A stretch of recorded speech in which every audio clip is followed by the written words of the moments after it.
Hey there, everybody. Lindsay here. I hope you're having a wonderful Tuesday. It's already Tuesday and the end of May. As time flies when we have so much fun in our lives. So yes, I hope you have a fantastic weekend for all of those of you in the States, that you had a wonderful Memorial Day weekend. And yesterday was my birthday. So I have a thing, if you know me, for books. And so I went to the bookstore and picked up just some new books. I was called to pick up some magical titles. One of them, I don't know if you've ever read this book, is Psycho-Cybernetics by Maxwell Maltz. And in the 60s, he was a plastic surgeon and a psychologist. He ended up becoming a psychologist in relation to the results that he was seeing from his patients who were getting these, facial reconstructive surgeries, cosmetic facial surgeries, and was finding that a large majority of them were, within 21 days, were experiencing this magnificent change in their self-image. They were much more confident and bold, and he thought it was amazing. But he was also finding that there was a group of people that he did give reconstruction surgery or cosmetic surgery to, that it wasn't changing them the way that it had changed the others significantly. And so he delved into the reasons as to why this could be possible. Why some have this magnificent self-image alteration mentally, and some definitely do not. And it has something that goes even deeper in our minds of the way that we view ourselves. So, it seems as if there's that large majority of people who just needed a little shove to gain that confidence and so on and so forth. But a lot of people, it tends to go a lot deeper. Their self-image not just being the face that they see in the mirror, but also the thoughts that they think of themselves. And that can definitely be a debilitating factor. It can definitely pull you down, all the negative things that you think about yourself. So I'm on page 19, and I'm just started reading it, and I'm absolutely enamored by it, and I had to talk about it today because it was a lot of things came up for me that I also wanted to share. And I also watched this great video that I really felt there was a huge correlation, was from Dan Dupani in relation to manifesting. And I believe in the law of attraction. I believe in the sense of what you focus on, you receive. What you focus on, that energy grows around it. And also, what you focus on and it's negative, you get negative stuff too. So in the whole idea and concept of manifesting, think about something that you really, really, really want. Imagine as if you already have it. Do tons of visualizations, do tons of affirmations behind it, and receive and be grateful and be able to let it go. I think the keys that Maxwell Maltz talks about in his book Psycho-Cybernetics is one of the things that's missing in terms of co-creating your reality, and that is your self-image. What do you think about yourself? And I know, with the way that I teach manifesting, it's really important to go through any limiting beliefs that come up, declare that these things are not true and write a new story on it. But with a lot of what my clients are experiencing is that they weren't able to write new stories. The limiting beliefs were just so habitual in their mind that they just couldn't shift it. So what I really started to become aware of, it's this deep-seated idea of their self-image. And just picking up this book kind of aligned everything so perfectly for what I was trying to explain to my clients. And so it's a matter of shifting things in the sense of breaking down old barriers. In the sense of, how do I describe this as easy as possible and not so complicated? So doing simple things. It depends on the type of person that you are. Sometimes working from the inside out works, eating the good foods, drinking the water, doing the meditation, doing the exercise. But for a lot of people, it has to do with the outside in, right? So you have to change your atmosphere around you to be able to work on the willpower and the drive and the shifting for the inside. So I tell people to pick a ridiculous hour that they would never wake up at, and it's usually between 4 and 5 in the morning, something that's so out of character for them that they have to alter their self-image, their beliefs of themselves and what they're capable and not capable of doing. Doing simple things like just changing what time you wake up in the morning is absolutely brilliant. Marie Kondo, The Life-Changing Magic of Tidying Up, her book is so brilliant because that changes your self-image. If you haven't read that book, you need to. It's awesome. Basically surrounding yourself with only things that you love and all the extraneous material possessions that you have, eliminating those things that don't bring you love or don't bring you joy. And doing that also changes your self-image. For example, there were years where I kept clothes with holes in them and I just couldn't let things go. And that said a lot about my self-image and a lot about the beliefs of myself. And so I chose to let things go that didn't serve me. And every time I look in my closet now, I have more joy and peace, as opposed to looking in my closet and be like, oh, look at all this crap with all the holes in it, but I can't throw it away because I really like that thing and it has a hole in it and there's no way I can stitch it because it'll look terrible, but I want to keep it anyway because I feel like I'm deserving of not buying something new and similar that could replace it and bring me joy. There's a whole connection between all these crazy things. And what Dan Dupani was talking about, this other video that I thought was really awesome, is with the whole idea of manifesting, is that you want to match the energy vibration of your desires. Tesla talked about this, and energy and frequency are really, really powerful in this whole idea revolving around manifesting. And so I want to offer you a different outlook on manifesting, in the sense of matching your energy vibration to the things that you want to have. Working on your self-image first, because idle affirmation doesn't work. So if you're not healthy and you say 10,000 times a day, I am healthy, but your subconscious is like, bullshit, and knows it's not true, you're wasting time. So it's a matter of altering things significantly in your life that positively alter your self-image. And I'm also going to share some powerful things for you to shift as well. When you're trying to align yourself with an energetic vibration of things that you want to have in your life, I want you to think like an actor. And Dan Dupani was talking about James Bond. There's been a bajillion James Bond movies, and there's been 6 or 7 James Bond actors, right? And when you watch James Bond, you don't be like, Roger Moore is more James Bondish than Sean Connery and so on and so forth. They have certain mannerisms that, actors know how to tap into to be James Bond. The pulling of their cuff and the adjusting of their tie and, things that they do. So when you watch the movie, you're like, no, that's James Bond. That's James Bond. In this movie, yes, the actor is different, but that is clearly James Bond. So in terms of matching your energy vibration to the things that you want to have in your life and that you want to align with, I encourage you to think like an actor.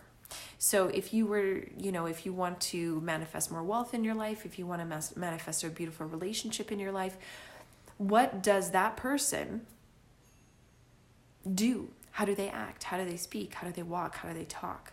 Think of them as a character and constantly step into that character. And whatever you put energy into will start manifesting in your life. What you focus on, what you concentrate on, what you build will start manifesting, will start coming forth in your life. You're going to see these really weird signs and really weird opportunities that you need to say yes to. I encourage you to think of the idea of the movie Yes Man, where even though, there was a few things that he didn't really need to do, but basically the concept of the movie is that he had to say yes to everything.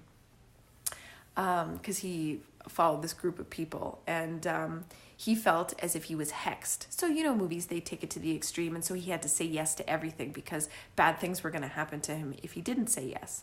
So I want you to take that idea of that movie Yes Man and take it gently and incorporate it into when you focus on something that you want to have in your life. You have to alter your self-image, okay? The way that you think of yourself.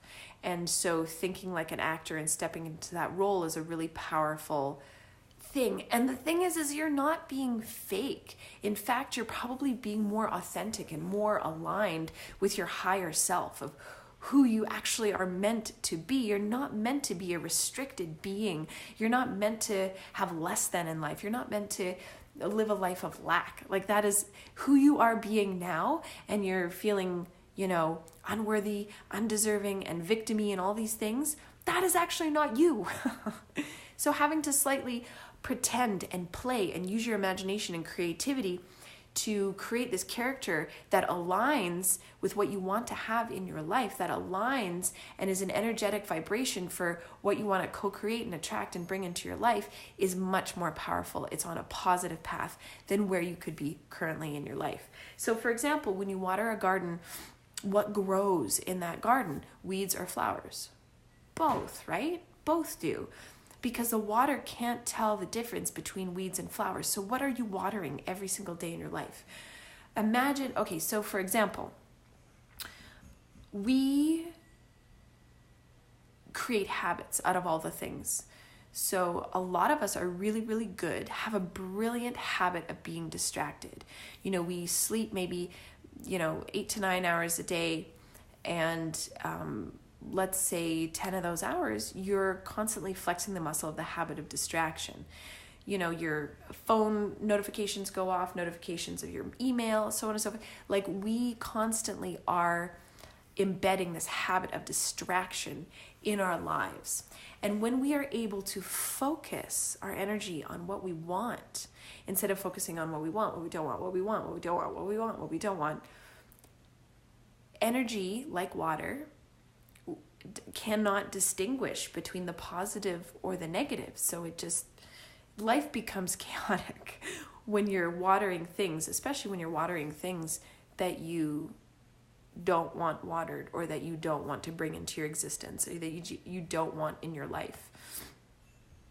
Sorry, team, I'm just going to check something here quick. Yes. So energy has no ability to be able to distinguish between positive or negative, and your life is a manifestation of, where you put your energy. So I implore you, I encourage you to get out a paper and pen and just say, like, where is my energy most of the day? And trust yourself. Don't censor yourself. Don't be embarrassed by what comes up on the piece of paper. I want you to step back as an observer and just pay attention to what's going on. Again, no need to judge yourself, because it's kind of like, giving yourself an opportunity to have a come to Jesus moment about what's really going on in your life, instead of constantly flexing this muscle of being distracted and creating this habit of distraction, right? So if you wake up to the idea of, yes, I am distracted, and no, I don't want to be distracted anymore, that's very empowering. Self-realization, it's like the greatest contribution to humanity, to be self-realized and to become that highest version of yourself that exists within you. But for some reason, maybe conditioning and all that stuff, we're just constantly limiting ourselves based on the past, based on past conditioning and limiting beliefs and what we learned from our teachers and from our parents and siblings and all that fun stuff. Three big things to remember here is, step one, stop hemorrhaging your energy. And hemorrhaging your energy means distraction. Stop feeding distraction, okay? Stop feeding distraction. Conserve your energy. And then accumulate this energy and invest it into what you really want to do in your life. So I encourage you to write down for a week, where's my energy going? Where is my focus going? Write it all down. And Then after a week, take a step back, look at it, and just cross out the places that you don't need your energy and those other places that don't serve you, that don't get you on the alignment to the path of where you want to go and what you want to bring into your life. And I know, yes, life is challenging, but life is meant to be challenging, so we have the opportunity to grow. If life was easy, we would be bored really quickly. And that's just, a part of our 6 human needs. We need certainty. Certainty is really important, but we also need uncertainty, variety, and spontaneity in our lives. The spice of life, right? Adventure. Spontaneity is so important because it throws us a little bit out of our comfort zone. And if we're not out of our comfort zone, how do we grow, right? So, and you are not your mind. This is a really big one too. You're not your mind. You are the awareness within your mind. And I want you to work on concentrating, focusing on one thing at a time. If you're listening to music, listen to music. Really enjoy it. If you are eating your food, don't be playing on your phone. Don't be watching TV. Be with your food. Be with your nourishment. If you're working out, focus on working out. Turn the notifications off on your phone.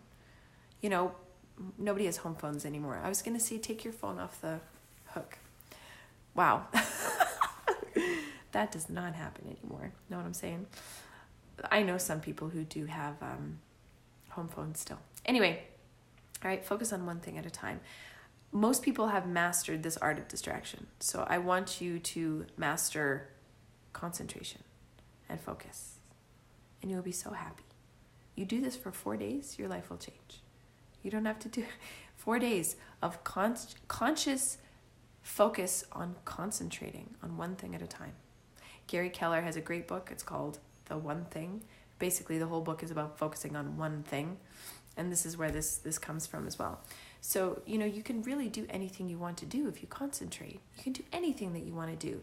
So, for example, imagine, if you spend 8 to 10 hours a day being distracted, what if you spend 8 hours a day practicing piano? 6 months, you'd be like, amazing, right? Right? Like that's huge to put that into perspective. And concentration helps you to focus on what thoughts serve you and what thoughts don't serve you.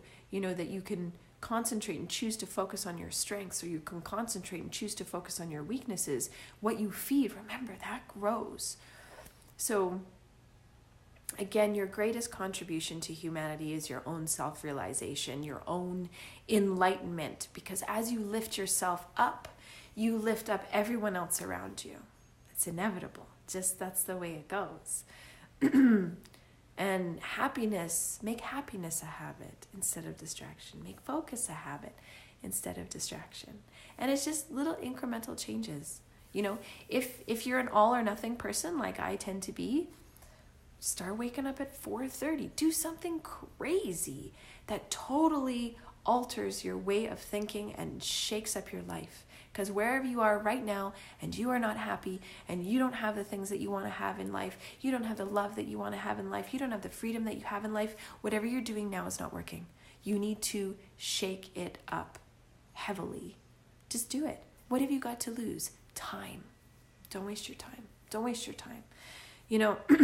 All of your external achievements, all these extraneous things begin from the inside out. Yes? So if you enjoy this little video, give it a like, give it some love, share it to a friend who you might think would benefit this. And I implore you to join my free community, my free Facebook community, Money Making Soulful Entrepreneurs. We talk about lots of amazing stuff, building your business from the inside out. And I look forward to seeing you there, and I will talk to you all very soon. Bye.